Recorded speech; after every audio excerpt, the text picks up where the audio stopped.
ಒಂದು ಬಹುಮುಖ್ಯವಾಗಿರ್ತಕ್ಕಂಥ ಒಂದು ವಿಚಾರದ ಬಗ್ಗೆ ನಾನು ಪೊಲೀಸ್ ಮಹಾನಿರ್ದೇಶಕರು ಹಾಗೂ ಮಾನ್ಯ ಗೃಹ ಸಚಿವರು ಅವ್ರಿಗೆ ಒಂದು ಲೆಟರ್‌ನ ಕೊಡಬೇಕು ಅಂತ ಏನಂತಂದ್ರೆ ನೋಡಿ, ಇವತ್ತು ನಮ್ಮ ಕರ್ನಾಟಕದಲ್ಲಿ ಬಹುತೇಕ ಪೊಲೀಸ್ ಠಾಣೆಗಳ ಮುಂಭಾಗದಲ್ಲಿ ಸಾಕಷ್ಟು ವೆಹಿಕಲ್ಸ್‌ಗಳನ್ನ ನಿಲ್ಲಿಸಿರ್ತಾರೆ. ಅಂತಹ ವೆಹಿಕಲ್ಸ್‌ಗಳು ಯಾವ್ದಾದ್ರು ಒಂದು ಆಕ್ಸಿಡೆಂಟ್ ಕೇಸ್‌ಗಳಲ್ಲಾಗಿರ್ಬೋದು, ಅಥವಾ ಕಳ್ಳತನ ಪ್ರಕರಣಗಳಲ್ಲಾಗಿರ್ಬೋದು, ಅಥವಾ ದರೋಡೆ, ಸುಲಿಗೆ, ಅಪರಾಧಿಕ ಕೃತ್ಯಗಳಿಗೆ ಬಳಕೆ ಮಾಡಿರ್ತಕ್ಕಂಥ ಒಂದು ವಾಹನಗಳಾಗಿರ್ಬೋದು. ಪ್ರತಿಯೊಂದು ಪೊಲೀಸ್ ಠಾಣೆಯ ಮುಂಭಾಗದಲ್ಲಿ ಸುಮಾರು ವರ್ಷಗಳ ಕಾಲ, ಅದು 5 ವರ್ಷ ಆಗಿರ್ಬೋದು, 10 ವರ್ಷಗಳಾಗಿರ್ಬೋದು, ಸಾಕಷ್ಟು ವರ್ಷಗಳ ಕಾಲ ಅ, ಪ್ರಕರಣ ಮುಗಿಯೋ ತನಕನೂ ಕೂಡ ಆ ಒಂದು ಠಾಣೆಗಳಲ್ಲಿ ಆ ಒಂದು ವೆಹಿಕಲ್‌ಗಳನ್ನ ನಿಲ್ಲಿಸಿರ್ತಾರೆ.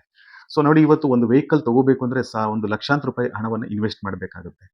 ಅದಲ್ಲದೆ ಯಾವುದೇ ಒಂದು ಪ್ರಕರಣಗಳಲ್ಲಿ ಆ ವೆಹಿಕಲ್‌ಗಳನ್ನ ಸೀಸ್ ಮಾಡಿದಂತ ಸಂದರ್ಭದಲ್ಲಿ ಆ ಒಂದು ವೆಹಿಕಲ್ ಅನ್ನ ಆ ಒಂದು ಠಾಣೆಯ ಮುಂಭಾಗದಲ್ಲಿ ಹಲವಾರು ವರ್ಷಗಳ ಕಾಲ ಅಲ್ಲಿ ಮಳೆ, ಬಿಸಿಲು, ಧೂಳಿನಿಂದ ಕೂಡಿ ಆ ವೆಹಿಕಲ್ಸ್‌ಗಳು ಹಾಳಾಗೋಗಿರ್ತದೆ. ಮತ್ತೆ ಅದು ರೀಯೂಸ್ ಮಾಡೋದಕ್ಕೆ ಸಾಧ್ಯನೇ ಇಲ್ಲ.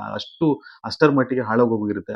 ಈ ಒಂದು ವಿಚಾರಕ್ಕೆ ಸಂಬಂಧಪಟ್ಟ ಹಾಗೆ ಈಗಾಗಲೇ ಸುಪ್ರೀಂ ಕೋರ್ಟ್ ಕೂಡ Sundarbhai Ambalal Desai versus state of Gujarat ಆ ಪ್ರಕರಣದಲ್ಲಿ ಕೂಡ ವಶಪಡಿಸಿಕೊಂಡಂತಹ ವಾಹನಗಳನ್ನ ಅನಗತ್ಯವಾಗಿ ಪೊಲೀಸ್ ಠಾಣೆಗಳಲ್ಲಿ ದೀರ್ಘಕಾಲ ಇರಿಸಬಾರದು ಅಂತ ಹೇಳಿ ಸ್ಪಷ್ಟವಾಗಿ ಅವರು ತಿಳಿಸಿದೆ.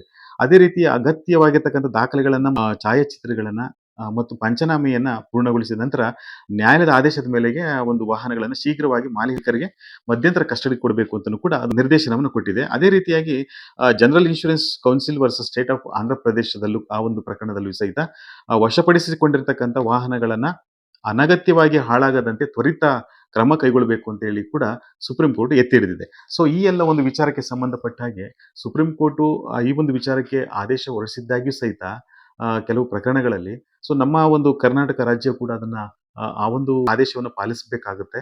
ಯಾಕೆಂತಂದ್ರೆ ಪ್ರತಿಯೊಂದು ಠಾಣೆಗಳಲ್ಲಿಯೂ ಸಹಿತ ನಾವು ನೋಡ್ತಾ ಇದ್ದೀವಿ, ಸಾಕಷ್ಟು ಠಾಣೆಗಳಲ್ಲಿ ಜಾಗನೇ ಇರೋದಿಲ್ಲ.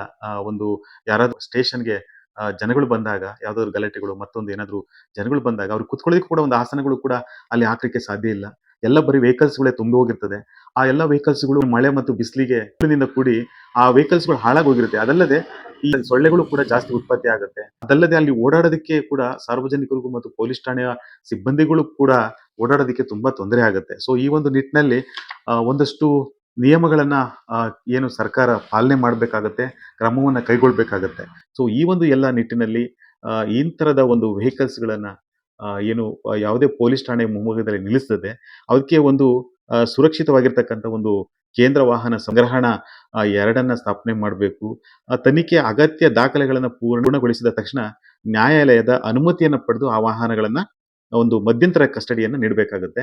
ಅಂದ್ರೆ ಇಂಟರಿಮ್ ಕಸ್ಟಡಿಗೆ ಕೊಡಬೇಕಾಗುತ್ತೆ. ಅದೊಂದು ಕಡ್ಡಾಯ ಮಾಡಬೇಕು. ಜೊತೆಗೆ ದೀರ್ಘಕಾಲದಿಂದ ಯಾರೂ ಆ ಒಂದು ವೆಹಿಕಲ್ಸ್‌ಗಳನ್ನ ತೆಗೆದುಕೊಂಡು ಹೋಗಿರೋದಿಲ್ಲ. ಯಾವುದೋ ಕಳ್ಳತನಗಳು ಮಾರಾಗಿರ್ಬೋದು, ಮತ್ಯಾವುದೋ ಒಂದು ವಿಚಾರಗಳಲ್ಲಿ ಆ ಒಂದು ವೆಹಿಕಲ್ಸನ್ನೇ ತೆಗೆದುಕೊಂಡು ಹೋಗೋದಿಲ್ಲ. ಅಂತ ಒಂದು ಸಂದರ್ಭದಲ್ಲಿ ಅಂತಹ ವಾಹನಗಳನ್ನ ಕಾನೂನುಬದ್ಧವಾಗಿ ಹರಾಜು ಆಗ್ತಕ್ಕಂಥದ್ದು ಅಥವಾ ಸ್ಕ್ರ್ಯಾಪ್ ಅನ್ನ ಮಾಡಿ ಆ ಒಂದನ್ನ ಜಾರಿಗೊಳಿಸುವಂಥದ್ದು ಕೂಡ ಮಾಡಬೇಕಾಗತ್ತೆ. ಜೊತೆಗೆ ಎಲ್ಲಾ ಪೊಲೀಸ್ ಠಾಣೆಗಳಿಗೆ ಈ ಒಂದು ಕುರಿತು ಈ ಒಂದು ವಿಚಾರಕ್ಕೆ ಸಂಬಂಧಪಟ್ಟ ಹಾಗೆ ಏಕರೂಪದ ಒಂದು ಸ್ಟ್ಯಾಂಡರ್ಡ್ ಆಪರೇಟಿಂಗ್ ಪ್ರೊಸೀಜರ್ ಅನ್ನ SOPಯನ್ನ ಜಾರಿಗೊಳಿಸಬೇಕಾಗುತ್ತೆ. ಅದೇ ರೀತಿಯಾಗಿ ಈ ಒಂದು ವಾಹನಗಳ ಒಂದು ಸ್ಥಿತಿಯನ್ನ ಡಿಜಿಟಲ್ ಫೋಟೋ ಅಥವಾ ಒಂದು ವಿಡಿಯೋ ಮೂಲಕ ದಾಖಲೆಯನ್ನ ಮಾಡಿ ಠಾಣೆಗಳಲ್ಲಿ ದೀರ್ಘಕಾಲ ಸಂಗ್ರಹಿಸಲ್ಪಟ್ಟಿರುವಂತಹ ಅನಗತ್ಯವನ್ನ ಕಡಿಮೆ ಮಾಡಬೇಕಾಗುತ್ತೆ. ಸೊ ಅದೇ ಆದ್ರಿಂದ ಈ ಒಂದು ಪೊಲೀಸ್ ಠಾಣೆಗಳಲ್ಲಿ ಅನಗತ್ಯವಾಗಿ ಒಂದು ವಾಹನಗಳನ್ನ ನಿಲ್ಲಿಸಿ ಸಾರ್ವಜನಿಕರಿಗೂ ಮತ್ತು ಪೊಲೀಸ್ ಠಾಣೆಯ ಸಿಬ್ಬಂದಿಗಳಿಗೂ ಜೊತೆಗೆ ಠಾಣೆಯ ಒಂದು ಸೌಂದರ್ಯನ ಹಾಳು ಮಾಡುವಂತಹ ನಿಟ್ಟಿನಲ್ಲಿ, ಜೊತೆಗೆ ಆ ಒಂದು ವೆಹಿಕಲ್ಸ್‌ಗಳಿಗೆ ಏನು ಓನರ್‌ಗಳು ಬಂಡವಾಳ ಹಾಕಿರ್ತಾರೆ ಅದು ಕೂಡ ಲಾಸ್ ಆಗುವಂಥದ್ದು. ವೆಹಿಕಲ್ಸ್‌ಗಳು ಹಾಳಾಗೋಗೋದನ್ನ ತಡೆಯೋದಕ್ಕೋಸ್ಕರ ಆ ಒಂದು ಕ್ರಮವನ್ನ ತೆಗೆದುಕೊಳ್ಬೇಕಾಗುತ್ತೆ. ಇದು ಸಾರ್ವಜನಿಕವಾಗಿ ಒಂದು ಹಿತಾಸಕ್ತಿಯನ್ನ ಹೊಂದಿರತಕ್ಕಂಥದ್ದು. ಸೊ ಆ ಒಂದು ನಿಟ್ಟಿನಲ್ಲಿ ಏನು ಮಾನ್ಯ ಗೃಹ ಸಚಿವರು ಹಾಗೂ DGP ಅವರಿಗೆ ಒಂದು ಲೆಟರ್‌ನ ಕೂಡ ಕೊಡ್ತಾನೆ. ಸೊ ಎಲ್ರಿಗೂ